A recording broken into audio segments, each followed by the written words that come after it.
Whoa.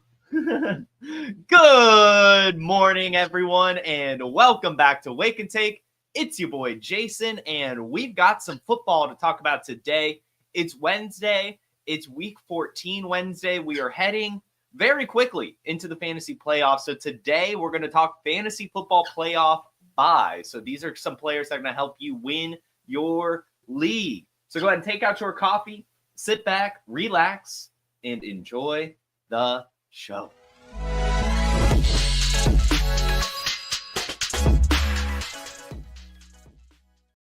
And welcome in everyone here in the chat, our fearless producer, Dustin, Donald, Happy Hudson, and our new member, the Northeast Insurance Center. Today's episode brought to you by Northeast Insurance. Go check them out. Now, guys, we're here. It's week 14. It's time for, the week before the fantasy playoffs. They start next week for most leagues, but this is, most teams have clinched. This is a very stressful week for a lot of players as well. Hopefully it goes well, but these are some players that you can buy that have good matchups in 15, 16, 17 that should help you win your championship. And so let's go ahead and just get right on into it. I've got players at each position that I recommend trading for or holding on to if you already have them that, we'll kind of talk about it. Good players, good matchups, yada, yada, yada. So we'll start at the quarterback position. And the Arizona Cardinals have a very friendly schedule for Kyler Murray. Their last three games are the Patriots, the Panthers, and the Rams. Those are great matchups for Kyler Murray and the Cardinals. And what's even better about it is not only are these soft defenses, the Patriots, Panthers, and Rams, these are also some offenses that are starting to at least show signs of life, be competitive. This game shouldn't, get out of hand where Kyler Murray will stop putting up fantasy points. So these are three matchups where Kyler Murray should be good, should continue to be good. And if you look at just what he's done this season, it's been pretty solid. I mean, he's only 14th in fantasy points per game, but he's still 10th in fantasy points per dropback. He's 7th in best ball points. And, he finds himself at kind of the top half of the league and really a number of metrics as it pertains to passing, like pass attempts, passer rating, QBR, catchable pass rate, all of those fun stuff that you need when it comes to being a good quarterback. And with these being good matchups, with the offense playing the way they are, with the division being on the line as well for the NFC West, the Arizona Cardinals should be balling. And I like those three matchups a lot, the Patriots, Panthers, and Rams. So Kyler Murray, to me, is a player that should help you win your fantasy championships. This next one's a bit obvious. It's Josh Allen. But when you're talking about playing the Lions, the Panthers, and the Jets over the last 3 weeks, those just scream Josh Allen games to me, especially the Lions game, but also just the divisional games against the Patriots and the Jets. Those are when Josh Allen really shows up, especially at the second half of the season. Obviously, that's an obvious one, but if you can get your hands on Josh Allen somehow, I would highly recommend doing it. That's probably like the league winner right there, like just great matchups on top of just having one of the best fantasy ceilings at the quarterback position. Josh Allen, I probably didn't even have to tell you this, but you like the matchups. You like what you've seen from him so far. And if you can get him, really at any cost, it seems to be worth it as you look for anything to kind of help you win your league. This next one's a little weird. A lot of people are off this player, but Caleb Williams. Caleb Williams is starting to show some signs of life over the last 2 weeks. He's had 26 points in both of them, top 5 fantasy performances in both those games. This week, he had 250 yards and 3 touchdowns with no interceptions. And last week, he had 340 yards with 2 touchdowns and no interceptions. No more Shane Waldron. They have a new head coach coming in. And the last 3 matchups of the season for him are a divisional game against the Vikings, a divisional game against the Lions, and the Seattle Seahawks, and which is at least a little bit of a shootout type scenario depending on the weather of that game. So we like those 3 matchups a lot for Caleb Williams, and it'd probably be easy to get him. Considering, less easy now that he's finally kind of proving it, but still, there's a lot of concerns about Caleb Williams. A lot of people aren't really trusting him. And so, that's a quarterback that could help you with good matchups, starting to get hot at the right time as well. Next, we have Jameis Winston. If this guy's going to sling the ball the way he is, if he's going to throw for as many yards as he is, then this is a player that you can actually rely on for the fantasy playoffs, especially when you see his 3 matchups are a potential shootout against the Chiefs, a divisional and potential shootout against the Bengals, and a potential shootout against the Miami Dolphins. Those are 3 fantastic matchups for Jameis Winston based on the way he's playing right now. over the last 5 weeks, it's basically been hit or miss: 35 points, 15 points, 26 points, 15 points, 23 points.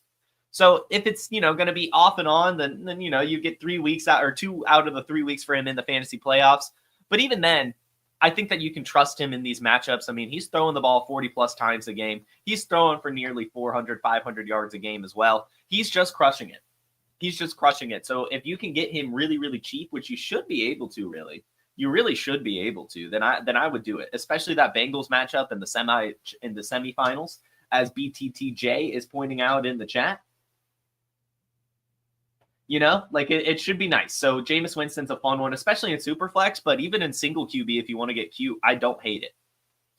Next, we have Jared Goff, and Jared Goff's a tougher one just because at any given day he could lose the touchdowns. So this is going to be more Superflex, but still he has a game against the Bills, which should be a Jared Goff game. He has a game against the Bears. That's where I'm putting the asterisk. I like divisional games, but the Bears do have a tough pass defense, so that might be like a DeMont game or something like that. But even then, it's possible. And then the 49ers, which without Christian McCaffrey and kind of the season, it might not be as good. But still, the Lions are putting up points, and they want to make a statement. And Jared Goff's obviously a big part of that. He has a massive ceiling. He can be good. The Bears matchup is you don't feel great about it. But still, for the price that you can get Jared Goff in Superflex, as a kind of a guy to help you in the fantasy playoffs, at least the Bears and the 49ers, or the Bills and the 49ers game, I don't hate it. I think it's fine, especially for his price and just the way the Lions are playing as they try to close out the year, lock down that number 1 seed, all that stuff. Next, we have Justin Herbert. Justin Herbert's last 3 games are a shootout against the Buccaneers, a divisional matchup against the Broncos, which I was worried about up until Jameis Winston just threw for almost 500 yards on him. So if he could do it, Justin Herbert could do it. And then the Patriots. And the Patriots' soft defense, a little bit of a shootout type game potential as well. I like those 3 matchups. And Justin Herbert, over the last few weeks, has started to develop in terms of the fantasy points again.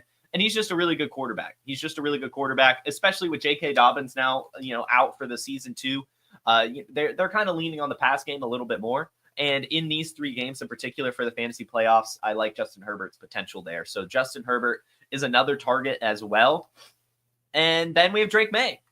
Drake May is probably my favorite one, actually, because he's still so cheap. You can rely on him in single QB. You could rely on him in super flex. And for the most part, this is going to be a lot of players' second or even third quarterback. And his last 3 games are the Cardinals, which is just incredible, the Bills, which is just incredible, and the Chargers. Those are 3 great matchups for Drake May to close out the year, especially as, they are more so worried about his development. They're putting the ball in his hands to close out the year, to keep developing him.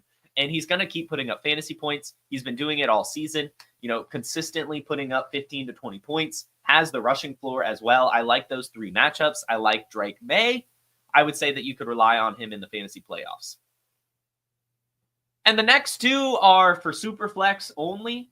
Superflex, and if you're kind of desperate, and that's Aaron Rodgers. He has the last 3 games, soft Jaguars matchup, soft Rams matchup, and then a fun Bills matchup to close the year in the fantasy championship, kind of ending his tenure in New York, with the divisional matchup as well. So I think that he could actually end the year pretty hot. We'll be talking about Devontae Adams to end in the wide receiver section as well. But I like those 3 matchups for Aaron Rodgers. He's been hit or miss this season, I admit it. But in Superflex, I think that this is a fine option, especially for what the cost is. Aaron Rodgers' last 3 games, again, Jaguars, Rams, Bills, fun matchups. He's been playing a little bit better as well, at least this week. So I think that you can trust him for the fantasy playoffs, especially in Superflex leagues. And same could be said for Will Levis. Will Levis's last 3 games are fantasy gold. The Bengals, the Colts, and the Jaguars. Those are all really, really good matchups for him and the Titans pass game. And over the last 4 weeks, he hasn't had a game under 15 points. So if you need a second quarterback in Superflex, why not Will Levis? Why not? So those are the quarterbacks that you could be looking to buy for your fantasy playoffs. Again, I'll go ahead and list those. That's Kyler Murray, Caleb Williams, Josh Allen, Jameis Winston, Jared Goff, Justin Herbert, Drake May, and then in Superflex, Aaron Rodgers and Will Levis if you're feeling cute, if you want a little bit of an option. And now we have the running back buys. the championship winning running backs, if you will. And we're going to start obviously with the big one of the week, and that's Isaac Guerendo. Isaac Guerendo now kind of owns the 49ers backfield to himself. Now, they did sign Israel Abanikanda yesterday, so we'll kind of keep our eye on that. But as we saw with Matt Breida, they don't really give the ball to the other running backs that they just bring in. It might take some time for Abanikanda to get worked in. And Guerendo should be a stud for the rest of the year. He really, really should. I mean, this is what we've been waiting for in terms of saving our fab. I hope a lot of you guys were able to get him. His 4.3 speed combined with his 6 foot, 220-pound frame is just phenomenal. And his last 3 matchups are a soft Rams defense, a potential shootout against the Dolphins, and a game against the Lions, which should at least be fun in terms of trying to get points on the board. So Isaac Guerendo looks like a potential league winner, and you can get him for really cheap. Now, if you want to pay up, you can get Bijan Robinson. The Falcons' last 3 games are against the Raiders, the Giants, and the Commanders, 3 of the worst rush defenses in the league. And with Kirk Cousins starting to play worse, it's possible they pull the plug on him and go to Michael Penix. But even if they don't, these are just fantastic matchups for Bijan Robinson. With all the volume he gets, with the Falcons potentially still playing for the NFC South, I like those 3 matchups a lot. They should give the ball to Bijan a lot, and he should score a lot of fantasy points. Bijan Robinson looking like a true league winner. King Henry is next. King Henry has lost some steam over the last 3 weeks and hasn't had more than 15 points since week 9, which makes him a little bit more acquirable, especially as we head into the best stretch of the season. Derrick Henry always comes to life in December and has the last 3 matchups against the Giants, the Steelers, and the Texans. These aren't great matchups, but they're not bad matchups either, especially for a player like Derrick Henry, who's basically going to get it done regardless. The Giants, soft defense. The Steelers, a divisional game. They're going to need to score points. And the Texans, last week of the season, they're probably going to be playing for the playoffs, so it should be a competitive game as well. We like those 3 games. We like Derrick Henry to end the year. As the weather gets colder, he only gets better. And as we talked about Josh Allen earlier, I do want to mention James Cook as well, as he's really the only other Bill that you can rely on consistently. Their last 3 games, again, for Buffalo are the Lions, the Patriots, and the Jets. These are all games that are conducive to running back success and fantasy success in general. So we like James Cook as well. Josh Jacobs is another one. Obviously expensive. I get it. But his last 3 games are the Seahawks, the Saints, and the Vikings. So the Seahawks, obviously a playoff potential game. The Saints, just a softer defense at this time of year, should be able to run wild on them as they pull ahead. And then the Vikings, right? Just a divisional shootout, also with playoff implications. Should be a really fun game. Josh Jacobs over the last 3 weeks as well has been incredible. 20 points in 3 straight games. And I think he keeps it up to end the year. Sometimes when players get hot, they just stay hot. It's that time of year for running backs. Get Josh Jacobs if you can. Which, by the way, if you're in the Trade Gods League, I am officially eliminated. I have Josh Jacobs if you want to pay up. Kyren Williams is next. I hate talking about Kyren Williams, but when you look at the last 3 matchups and just the way Kyren Williams has been used all season, it's hard to believe that he won't find success and help you win in the playoffs. His last 3 games are the San Francisco 49ers, the New York Jets, and the Arizona Cardinals. With the division still on the line for the Rams, they are going to be playing a lot better. And Kyren Williams himself is a lot more acquirable because he hasn't really been doing much over the last few weeks. This week, he finally had 100 yards and a touchdown, but the 4 weeks prior, he didn't even cross 12 points, hadn't scored a touchdown since week 8. So we like Kyren Williams bouncing back right now. We like the last 3 games of the season for him. We like the usage. We like the Rams' playoff potential as well. Get Kyren Williams. Next, we talked about Drake May and the fun Patriots schedule to end the year. Why not Ramondre Stevenson? Ramondre Stevenson and the Patriots, again, their last 3 games are the Cardinals, the Bills, and the Chargers. The Cardinals, the Bills, and the Chargers. Those are really good matchups for running backs in particular, but also just for fantasy success. I mean, they're the Patriots are going to be playing from behind, and generally we see Ramondre Stevenson catch a lot of passes in those types of games. He's still getting the pass work as well. And yeah, he's been hit or miss. 12 points this week, 3 the week before, 12 the week before that, 8, 20, 24. So I know that it's hit or miss, but I like these matchups. I like the way he's playing right now as well, as he finally bounced back this week, had 94 yards against the Colts. I think that he could end the year well in those 3 games, and he's acquirable. So Ramondre Stevenson is an interesting one. Next is Alvin Kamara, and this is a huge one. With Taysom Hill out for the year, there is just no one in New Orleans. Now, they may not be trying as hard, but still, Alvin Kamara is that whole offense. And they have matchups against the Commanders, which should be a shootout, the Packers, which should be a shootout, and then the Derek Carr revenge game against the Raiders. So Alvin Kamara should catch a ton of passes and just be leaned on heavily to end the year for the Saints, as he's really the last part of their offense. On top of having a friendly schedule to end the year, I like Alvin Kamara a lot. I would recommend trading for him. Next is Breece Hall. So we'll see. There are some rumblings that they may shut him down with the season over and him kind of having some knee issues. So maybe this is a Braylon Allen take. But Breece Hall and the Jets, they take on the Jaguars, the Rams, and the Bills to end the year.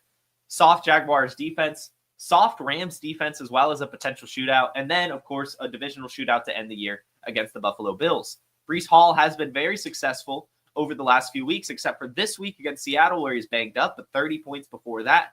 And he is being consistently used as a pass catcher. If he is healthy, if he can't finish the year, I like his last 3 matchups, especially in the championship against the Bills. I think he could run wild. But if he is out, that means Braylon Allen as well. Seems like someone you should go ahead and stash. Next is Bucky Irving. The Buccaneers will take on the Chargers, the Cowboys, and the Panthers to end the year. So potential shootout / just competitive game against the Chargers, soft Cowboys defense, and a soft Panthers defense that's also a divisional game that should remain close. Bucky Irving has had 25 or more points in back-to-back weeks, has, kind of taken the backfield away from Rachaad White, and the Buccaneers are now firmly in place to take the NFC South away from the Atlanta Falcons if they keep playing well. With that on the table, they will keep playing well. They will keep playing their hearts out. And Bucky Irving should end the year really, really well in those games. Want to go ahead and try to get him. Like Bucky Irving a lot. Good last 3 games, as well as the Buccaneers playing for the playoffs. We like those things. Next is Tony Pollard. The Titans, again, Bengals, fun fantasy game. The Colts, divisional shootout. Jaguars, soft defense, divisional game as well. Tony Pollard has lost some steam. 8 points this week, but 20 before that, 4 before that. He's kind of been hit or miss, but he's getting a ton of usage. The Titans are starting to look a little bit better as well, and I like those matchups for him, especially with him being kind of a big piece of this offense. We like Tony Pollard a lot. Hopefully he can stay healthy. The Bengals, Colts, and Jaguars to end the year, those are just really good matchups for him. And those are the running back buys. I'll go through one more time. Tony Pollard, Bucky Irving, Breece Hall / Braylon Allen, Alvin Kamara, Ramondre Stevenson, Kyren Williams, Josh Jacobs, James Cook, Derrick Henry, Bijan Robinson, and Isaac Guerendo are looking to win your leagues from the running back position. At wide receiver, we only have a few. There's not as many wide receivers as there are the other positions.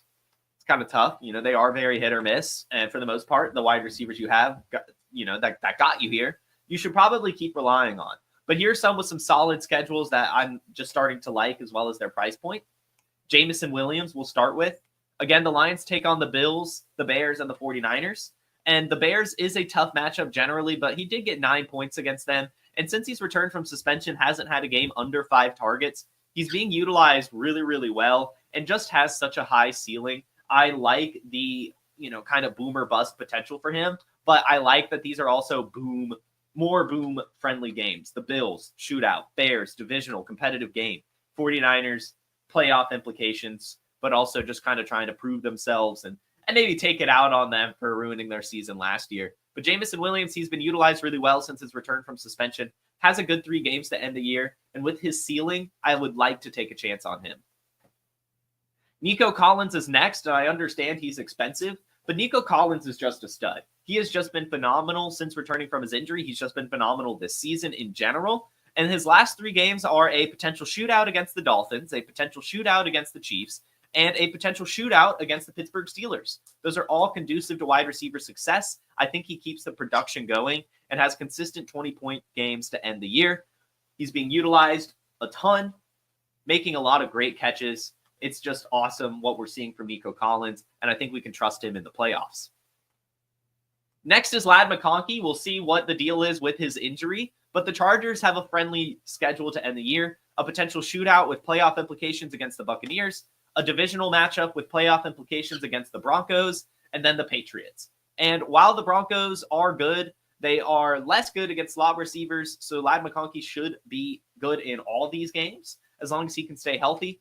Over the last few weeks, he's just been incredible. Since week 11, he has had 9, 6, and 12 targets respectively, has had 3 straight games with 14 or more fantasy points, and is just on fire right now. And as we said, with Jameis Winston kind of heating up, Ladd McConkey heating up at the right time as well. Just sometimes when players heat up at this time of year, they keep it going. They keep building on the momentum. I think Ladd McConkey will. I like his schedule to end the year. I like his production now. So we're going to try to get him. Next, we have Davante Adams. Davante Adams, only because he's playing a lot better than it feels like. If you look at his target totals over the last 4 weeks, 11, 13, 7, and 12. I actually had my mind blown when I double-checked that. It just doesn't seem, that he is getting that type of volume. It doesn't seem that he's producing that well. The public sentiment around Davante Adams isn't great. But the Jets take on the Jaguars, Rams, and Bills to end the year. These are all really good games for the Jets and Davante Adams. And so I think he keeps it going. I think he continues to average right around 10 targets to end the year and should be good. I like his cost. And I also like the kind of narrative that maybe Aaron Rodgers and Davante Adams kind of ride off into the sunset together after ending the year well. So Davante Adams, he's cheaper than he should be based on his volume with a friendly schedule to end the year. I like Davante Adams. Jackson Smith-Njigba. Jackson Smith-Njigba has come to life over the last few weeks and, has lost some steam with DK Metcalf returning, but still hasn't had under 10 points since week 7. And I just like their schedule to end the year. A game against the Packers, a game against the Vikings, and a game against the Bears, which, the Bears, again, they have a tough pass defense, but they're probably more so going to be focused on DK Metcalf, less so than JSN. And a lot could come down to that game. And so I think that Jackson Smith-Njigba is a fun player to target, especially in full PPR leagues to end the year. I think he'll be fine and at least give us one more ceiling game to end the year. Another one is Mike Evans. Mike Evans is a big one. Mike Evans has to continue averaging over 100 yards a game to end the year to keep his 1,000-yard pace alive. And with no other wide receivers on the team, they're going to do it. The Buccaneers are committed to keep that streak alive. I know they are. And they have a friendly schedule to end the year.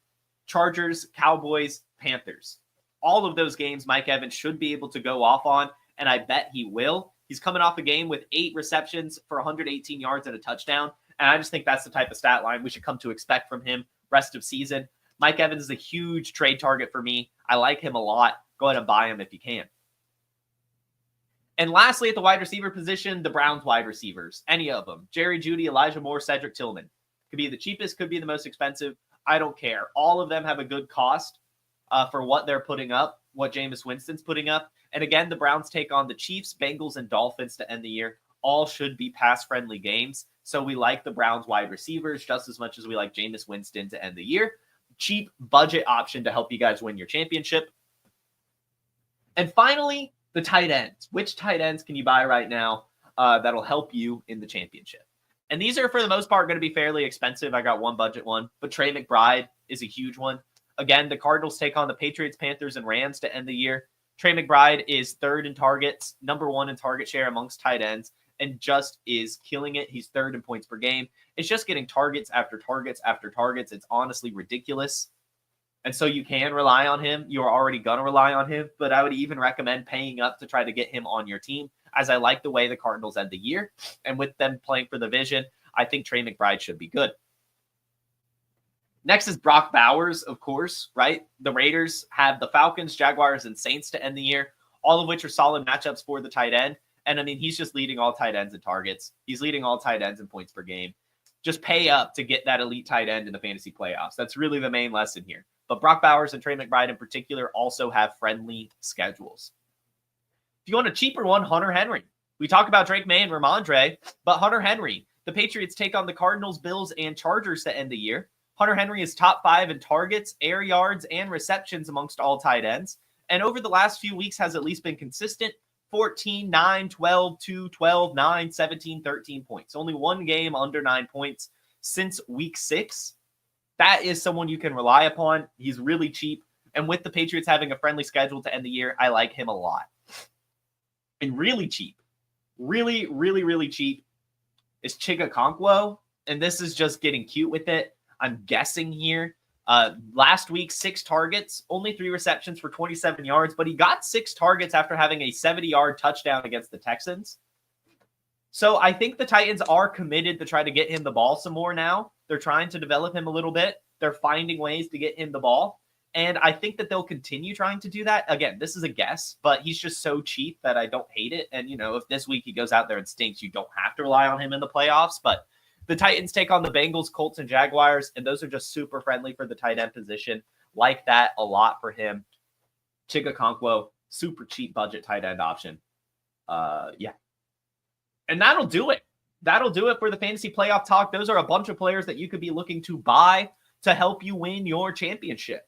I will go ahead and hop into the chat now, answer a few questions, and then we'll get out of here. Would you rather play the Tennessee defense versus Jacksonville or the Baltimore defense versus the Giants this week? I don't think you can go wrong either way. I would say the Tennessee defense versus Jacksonville. Yeah, no. Give me the Baltimore defense. Give me the Baltimore defense. Baltimore defense. ETN, Pitts, or Gus Bus droppable for Davis, Westbrook, or MVS?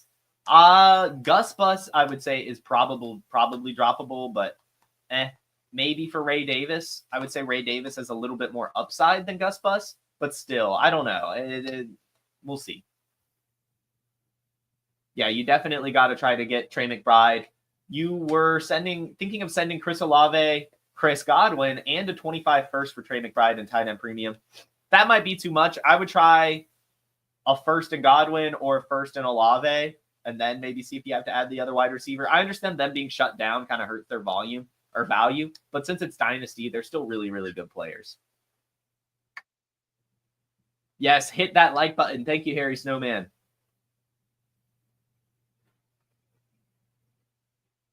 I see the question now. That's what I thought. I was confused. You're right, Abram. I was confused why I just read it wrong. I thought they were asking, should they do Tennessee versus Jacksonville or Baltimore versus the Giants? But they're saying, yes, you should grab Tennessee this week, and you should grab Baltimore for next week. I misread. I hate defense questions. All right. If you can't get McBride, should I start Chig or Jasicki? I don't know. This week, I don't know. I was looking forward. Chig, I guess. Jaguars, good matchup. Would you trade Devon Achane for Derrick Henry? No. I would see. No, I wouldn't. I would do Achane for Henry plus if you got a good plus, but no, straight up, I couldn't do that. And that will do it, everyone. Hit that like button, hit that subscribe. We'll be back tomorrow for some more Wake and Take as we preview Week 14. You all have a wonderful Wednesday and a fantastic rest of your week. I'll see you tomorrow. Peace. From the Podfather to you, I deeply appreciate you tuning in. And many ask, what can I do? What can I do to help support the hosts, the research they do, the production costs? Go to PlayerProfiler.com, Dynasty Deluxe, World Famous Draft Kit, Rankings, DFS Dominator, and of course, data analysis. Subscribe to any one of those, and you support all of us and take Player Profiler to the moon.